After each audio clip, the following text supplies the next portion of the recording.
नमस्ते दोस्तों, अगर आप राघव चड्ढा की मेंबरशिप को लेके बहुत ज़्यादा टेंशन में हैं, जो अभी राजनीतिक रूप से जिनको भी इंटरेस्ट है या जो राघव चड्ढा के फैन हैं, उनको पसंद करते हैं, यूथ का उनको आइकन मानते हैं, तो राजनीतिक रूप से अगर मैं आपको बताऊं तो उनके ऊपर एंटी डिफेक्शन लॉ, जिसके खिलाफ मतलब जो कार्रवाई करने के लिए बोला गया है राघव चड्ढा के ऊपर फ्रॉम द आम आदमी पार्टी, तो वो लागू ही नहीं होता है। तो राघव चड्ढा की मेंबरशिप नहीं जा सकती है, उनके ऊपर एंटी डिफेक्शन लॉ लागू ही नहीं होता है, क्योंकि वो 2/3 मेजोरिटी के साथ बीजेपी में ज्वाइन किया है एज ए एमपी। तो ये लॉ ये कहता है कि 2/3 मेजोरिटी के साथ अगर आप किसी पार्टी में ज्वाइन कर लेते हैं तो आपकी मेंबरशिप नहीं जाएगी और आप एमपी बने रहेंगे, मेंबर ऑफ पार्लियामेंट बने रहेंगे, क्योंकि एंटी डिफेक्शन लॉ इंडिविजुअल पे लागू होता है। 2/3 मेजोरिटी से कम अगर कहीं पे एमएलए या एमपी किसी दूसरी पार्टी में मर्ज होते हैं या अपनी पार्टी की मेंबरशिप छोड़ देते हैं,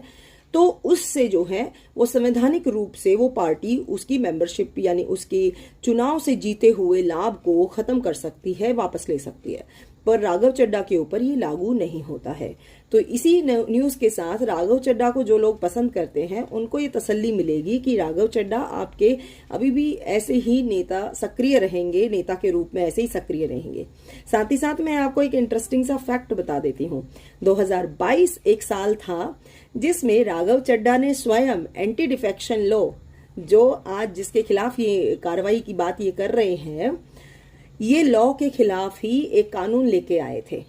प्राइवेट बिल लेके आए थे। इन्होंने कहा था कि एंटी डिफेक्शन लॉ जो है वो हटा देना चाहिए, क्योंकि अगर एक इंडिविजुअल के रूप में एक सिंगल नेता अगर ये फील करता है कि उसकी पार्टी में डिक्टेटरशिप हो रही है और वो नेता देश के खिलाफ काम करने के लिए मजबूर हो रहा है, तो उस पार्टी को छोड़ने का पूरा अधिकार उसके पास होना चाहिए। है ना इंटरेस्टिंग? तो नेताओं के कोई भी काम आप ये कभी मत सोचिए कि ऐसे निराधार होते हैं। नेता के पास अपने सलाहकार होते हैं, वकील होते हैं, उनका अपना दिमाग होता है। वो बिना किसी वकील से परामर्श किए, बिना एडवाइस लिए अपने कदम नहीं उठाते हैं। तो इसीलिए राघव चड्ढा ने भी जब ये अपना कदम उठाया कि वो अपनी पार्टी को छोड़ेंगे, तो उन्होंने भी रेपोकर्शन यानी कि परिणाम राजनीतिक रूप से उनके ऊपर क्या होंगे वो सब देख के समझ के ही ये कदम उठाया होगा।